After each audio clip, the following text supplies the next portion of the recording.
வணக்கம். இன்றைக்கி இந்த வீடியோவில் நாம் பார்க்க போகிறது இது எம்ப்ராய்டரி ஒர்க் பண்ண ஃபேன்சி காட்டன் saree. இப்போ இந்த சாரியோட ப்ளவுஸுக்கு பியூட்டிஃபுல்லாக ஒரு டிசைன், அதுவும் ரொம்ப ஈஸியான முறையில் ஒரு பேட்ச் ஒர்க் டிசைன் பண்ணுறேன். அது எப்படி பண்ணுறது அப்படிங்கிறது தான் இந்த வீடியோவில் நம்ம பார்க்க போகிறோம். அதுக்கு முன்னாடி இந்த சேனலை இது வரைக்கும் சப்ஸ்கிரைப் பண்ணாதவங்க சப்ஸ்கிரைப் பண்ணுங்கள். சப்ஸ்கிரைப் பட்டனை கிளிக் பண்ணி பெல் ஐக்கானையும் கிளிக் பண்ணுங்கள். இந்த சேனலில் வர வீடியோஸ் எல்லாமே நீங்கள் மிஸ் பண்ணாமல் பார்க்கலாம். இப்போ இதோட ப்ளவுஸ் கிளாத்து ப்ளைனாக தான் இருக்குது, பைப்பிங் மட்டும் இருக்குது. இப்போ அந்த சாரியில் இருக்கிற பைப்பிங் அந்த டிசைனுக்கு மேட்ச் ஆகிற மாதிரி இருக்குது. Sari colour poly cotton 1/4 metre தேவையானது. இப்போ சாரீ ஃபுல்லாக இதே டிசைனில் இருக்குது.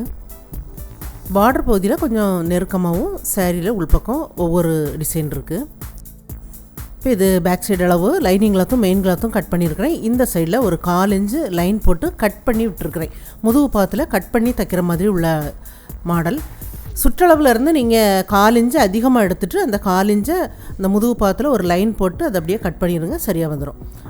அகலம் 11.75 இன்ச் அளவுக்கு கட் பண்ணியிருக்கிறேன். அப்போ 12 இன்ச்சு எடுத்துகிட்டு நம்ம அந்த 1/4 இன்ச்சில் ஒரு லைன் போட்டு கட் பண்ணிவிட்டு அந்த லைனுக்கு அப்புறம் ஷோல்டர் அளவு எல்லாமே எடுத்தோம் அப்படின்னா சரியாக வந்துடும்.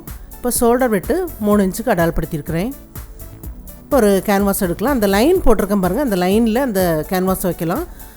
கிளாத்தோட உயரத்துக்கு கேன்வாஸ் இருக்கிற மாதிரி எடுத்து வச்சுருக்கிறேன். இப்போ ஷோல்டர் வெட்டு அடையாளப்படுத்தி இருக்கிற பகுதியிலேருந்து தையலுக்குள்ளே பகுதியை விட்டுட்டு அடையாளப்படுத்துங்க. நெக்கு 10 இன்ச் அளவு அடையாளப்படுத்துகிறேன். உங்களுக்கு எவ்வளோ தேவையோ அடையாளப்படுத்துங்க. மேலே நெக்கோட அகலம் 2.25 இன்ச் இருக்குது. இந்த சைட்லேயும் 2.25 இன்ச்சு அடையாளப்படுத்திடுங்க. இப்போ இந்த நெக்குக்கு கீழே இந்த சைட்லேருந்து 1 இன்ச்சுக்கு கீழே அடையாளப்படுத்தலாம். இப்போ இந்த கார்னர் பகுதியிலேருந்து மேலே 2 இன்ச்சுக்கு அடையாளப்படுத்துகிறேன். அதுக்கு வெளிப்பக்கம் 3/4 இன்ச்சுக்கு அடையாளப்படுத்திட்டு இந்த 3/4 இன்ச்சுக்கு நம்ம அடையாளப்படுத்திருக்கோம் பாருங்க, அதிலேருந்து இந்த சைடில் வளைவாக ஒரு லைன் போட்டுடலாம். இப்போ மேலேருந்து இந்த வெளிப்பக்கம் இதை டச் ஆகிற மாதிரி அப்படியே வந்து இந்த முதுகு பாத்தில் தொடர மாதிரி வளைவாக இப்படி கீழே முதுகு பாத்தில் கொஞ்சம் இப்படி திருப்பி இந்த லைன் அப்படி வர்ற மாதிரி இப்படி விட்டுருங்க. இந்த சைடில் 1.5 இன்ச்சில் இந்த லைன் கொண்டு முடிகிற மாதிரி வரைஞ்சிருக்கிறேன். இதுக்கு வெளிப்பக்கம் 1 இன்ச் அளவு கேன்வாஸ் இருக்கிற மாதிரி விட்டு அப்படியே அடையாளப்படுத்திடுங்க. வெளிப்பக்கம் அடையாளப்படுத்திருக்கிறதுல அப்படியே கட் பண்ணி எடுத்தாச்சு. இப்போ உள்பக்கம் நெக்கு பகுதியிலேருந்து அந்த டிசைன் பண்ணுற பகுதியும் சேர்ந்த மாதிரி அப்படியே கட் பண்ணி எடுத்துடலாம். கீழே வரைக்கும் கட் பண்ணி எடுத்தாச்சு. இந்த மாதிரி இருக்குது, தனித்தனியாக இருக்கும், ரெண்டும் ஜாயிண்ட் ஆகிற மாதிரி. இதை நம்ம அயன் பண்ணிவிட்டு கட் பண்ணி எடுக்கலாம். இப்போ 2 பீஸ் இருக்குது பாருங்கள், லைனிங் கிளாத்து ரெண்டையும் தனித்தனியாக அந்த மாதிரி எடுத்து வைக்கலாம். எடுத்து வச்சுட்டு இதை 2ஆக மடித்து அந்த கேன்வாஸை 2ஆக மடித்து 1/4 இன்ச்சு கிளாத்து அப்படி விட்டுருக்கோம் பாருங்கள், அதை விட்டுட்டு அந்த கேன்வாஸ் வைங்க. அப்புறம் ஒரு பீஸ் வைங்க, வச்சுட்டு அப்படியே அயன் பண்ணிடுங்க. அதே மாதிரி இந்த வளைவாக வர்றதும் அந்த ஜாயிண்ட் வர பகுதியிலையும் 1/4 இன்ச் அப்படி விட்டு அப்படியே கேன்வாஸ் வச்சுருக்கிறேன். அதே மாதிரி இந்த சைட்லேயும் 1/4 இன்ச்சு கிளாத்தை விட்டுட்டு வைங்க. ஏன்னா முதுகு பாகத்தில் நம்ம இது தனியாக கட் பண்ணி தைக்கிறதுனால அந்த ஜாயிண்ட்டுக்காக 1/4 இன்ச்சு விட்டுருக்குறேன். இந்த பகுதியை நம்ம தனியாக கட் பண்ணி எடுத்துடலாம். இந்த மாதிரி இருக்குது. இதை ஒரு லைனிங் கிளாத்தில் வச்சு அயன் பண்ணலாம். இதை தனியாக கட் பண்ணி எடுத்தாச்சு. இப்போது தைக்கிறத பார்க்கலாம். இந்த கேன்வாஸோட 2 பக்கமும் அதோட எட்ஜில் தைச்சி விட்டுருங்க.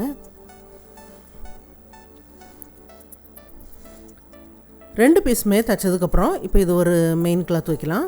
அதுக்கு மேலே லைனிங் கிளாத் வச்சுருக்கிறேன். நெக்கு பகுதியில் தைக்கும்போது கேன்வாஸில் தையல் படாமல் அப்படியே கீழே வரைக்கும் ஜாயிண்ட் ஆக்கிடுங்க. ஜாயிண்ட் ஆக்கிட்டு 1/4 இன்ச்சு கிளாத்தை விட்டு கட் பண்ணி எடுத்துடலாம். கட் பண்ணி எடுத்து கிராஸில் கட் பண்ணி விட்டுருங்க. கட் பண்ணி விட்டதுக்கப்புறம் லைனிங் கிளாத்தை அப்படியே அடிப்பக்கமாக திருப்பி விட்டுறலாம்.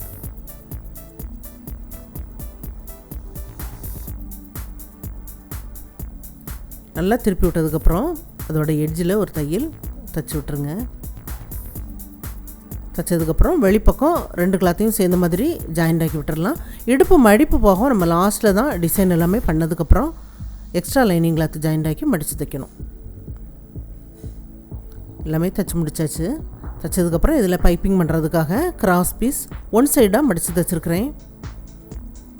இந்த சைட்லேருந்து இந்த நெக்கு பகுதியில் வெளிப்பக்கம் கிராஸ் பீஸ் கொஞ்சம் தெரிகிற மாதிரி விட்டு அப்படியே வைக்கலாம். மேலே இருக்கிற பீஸில் எட்ஜில் ஜாயிண்ட் ஆக்குறேன்.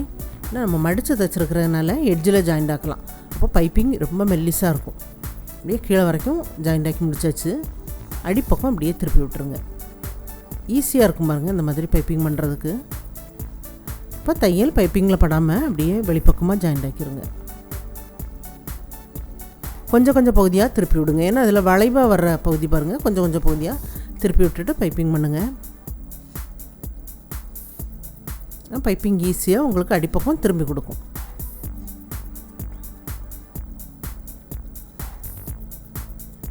ரெண்டு பீஸுக்குமே அதே மாதிரி பைப்பிங் பண்ணி முடித்தாச்சு. இப்போ இந்த பீஸில் கேன்வாஸில் ரெண்டு பக்கமும் அதோட எட்ஜில் தைச்சி விட்டுருங்க.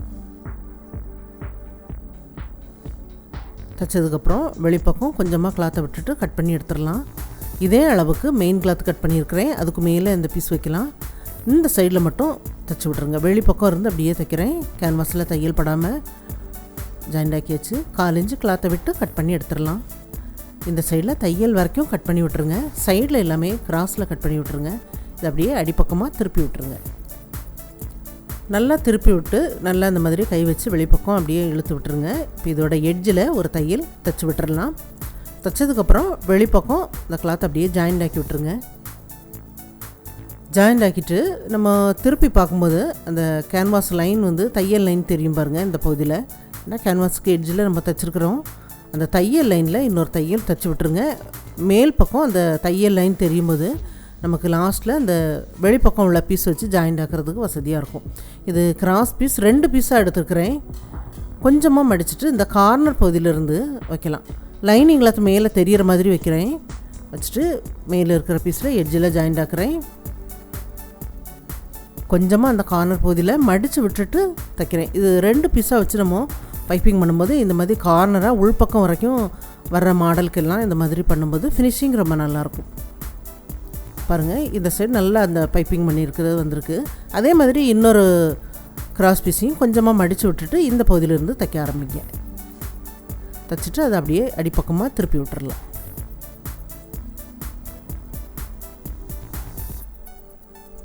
அதை அப்படியே திருப்பி விடும்போது அந்த கார்னர் பகுதி பாருங்கள் ஃபினிஷிங் ரொம்ப நல்லாயிருக்கு. பைப்பிங் பண்ணி முடிச்சாச்சு. 2 ஸ்கொயர் பீஸ் இருக்குது. அதை இந்த மாதிரி 4ஆக மடித்து முக்கோண ஷேப்பில் ஜாயிண்ட் ஆக்கி விட்டுருங்க. ஒன்றுக்கு மேலே ஒன்று வைக்கலாம்.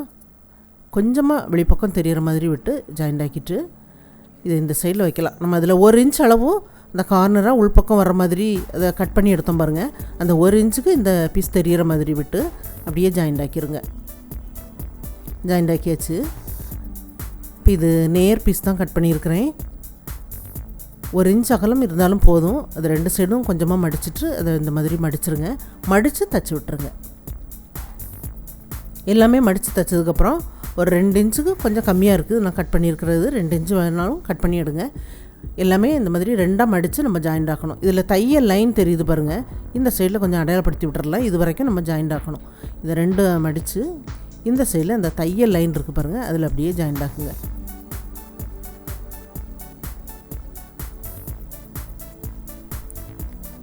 அந்த மடிப்பு பாகம் உள்பக்கமாக இருக்கிறதுல ஒரு ரோப் வந்து நம்ம உள்பக்கம் அதில் விடுற அளவுக்கு அந்த மடிப்பு பாகம் அந்த தையலுக்கு உள்பக்கமாக இருக்கணும். அந்த மாதிரி பார்த்து மடித்து அதில் அப்படியே ஜாயிண்ட் ஆக்கிடுங்க. கொஞ்சம் இடைவெளி விட்டு ஜாயிண்ட் ஆக்குங்க. இந்த சைடில் ஜாயிண்ட் ஆக்கியிருக்கிறேன் பாருங்கள். அதே மாதிரி இந்த சைட்லேயும் ஜாயிண்ட் ஆக்கிடலாம். 2 பக்கமே ஜாயிண்ட் ஆக்கி வச்சு ஒரு ரோப் எடுத்துருக்கிறேன். ரோப் எடுத்து இந்த சைட்லேருந்து நம்ம அது உள்பக்கமாக விடலாம்.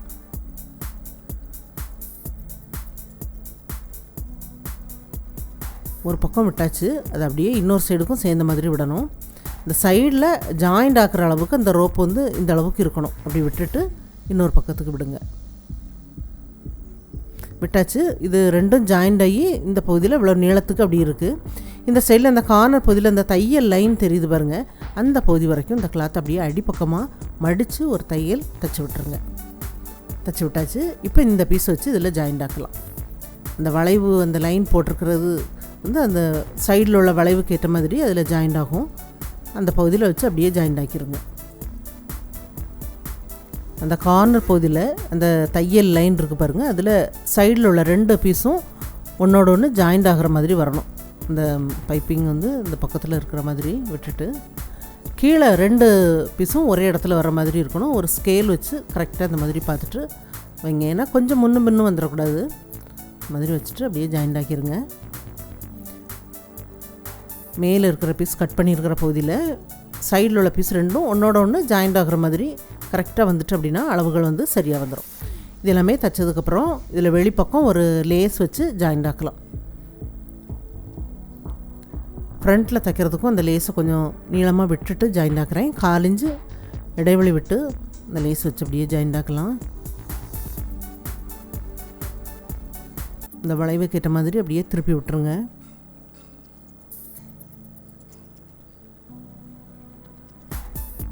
லேஸில் ஒரு பக்கமாக ஜாயிண்ட் ஆக்கியிருக்கிறேன், இன்னொரு சைடும் ஜாயிண்ட் ஆக்கிருங்க.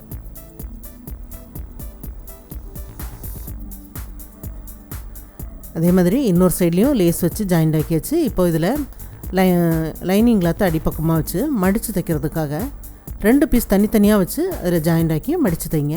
எல்லாமே மடித்து தைச்சாச்சு. மடித்து தைச்சதுக்கப்புறம் அந்த கீழே உள்ள பகுதிக்கு டிசைன் பண்ணுறதுக்காக சின்ன சைஸாக சதுர பீஸ் இருக்குது. எல்லாமே முக்கோண ஷேப்பில் தைச்சி விட்டுருக்குறேன்.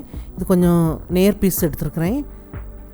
கீழே 1 இன்ச் அளவு கேப் விட்டு அந்த முக்கோண பீஸ் வச்சுட்டு அதுக்கு மேலே கொஞ்சம் மடித்து அப்படியே அந்த முக்கோண பீஸில் தையல் விழணும். நம்ம மடித்து தைக்கிற அந்த கிளாத்தை வந்து மடித்து வைக்கிறோம் பாருங்கள், அதை அப்படியே மடித்து வச்சுட்டு இந்த முக்கோண பீஸில் தையல் விழணும். அந்த மாதிரி மடித்து தைச்சி விட்டுருங்க.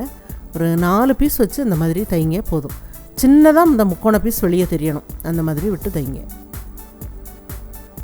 தைச்சாச்சு. தைச்சதுக்கப்புறம் ஒரு லைனிங் கிளாத் எடுத்து இந்த சைடில் அப்படியே ஜாயிண்ட் ஆக்கி அதை திருப்பி ஒரு பதிகிற மாதிரி தைச்சிட்டு அடிப்பக்கமாக திருப்பி விட்டுறலாம். அடிப்பக்கமாக திருப்பி வெளிப்பக்கம் 2 கிளாத்தையும் சேர்த்து ஜாயிண்ட் ஆக்கிடுங்க. இது முதுகு பாகத்தில் அதில் கொஞ்சம் கட்டாக இருக்குது பாருங்கள், அந்த பகுதியில் வைக்கிறதுக்காக.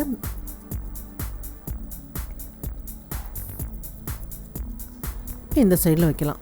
வைக்கும்போது அது நல்ல உள்பக்கம் போகிற அளவுக்கு அந்த கிளாத் இருக்கணும். அந்த மாதிரி அந்த உயரத்தை பார்த்து ஜாயிண்ட் ஆக்குங்க. இப்போ சைடில் இதை அப்படியே நம்ம ஜாயிண்ட் ஆக்கி விட்டுறலாம்.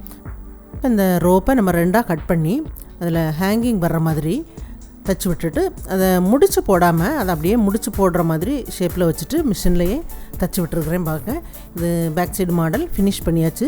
இந்த மாடல் பார்க்கும்போது ரொம்ப ஒரு பியூட்டிஃபுல்லான ஒரு மாடலாக இருக்குது. ஆனால் இது வந்து ரொம்ப அதில் ஒர்க் இருக்கிற மாதிரி இருக்கும். ஆனால் ஈஸியாக பண்ணுற மாதிரி உள்ள மாடல் தான் இது. இது எல்லாருக்கும் பிடிக்கும்னு நினைக்கிறேன். இந்த சாரீக்கு இந்த மாடல் வந்து ரொம்ப பொருந்துகிற மாதிரி இருக்குது. ட்ரை பண்ணி பாருங்கள். இந்த வீடியோ பார்த்ததுக்கு நன்றி. மேலும் வீடியோஸ் பார்க்க இந்த சேனலை மறக்காமல் சப்ஸ்கிரைப் பண்ணுங்கள்.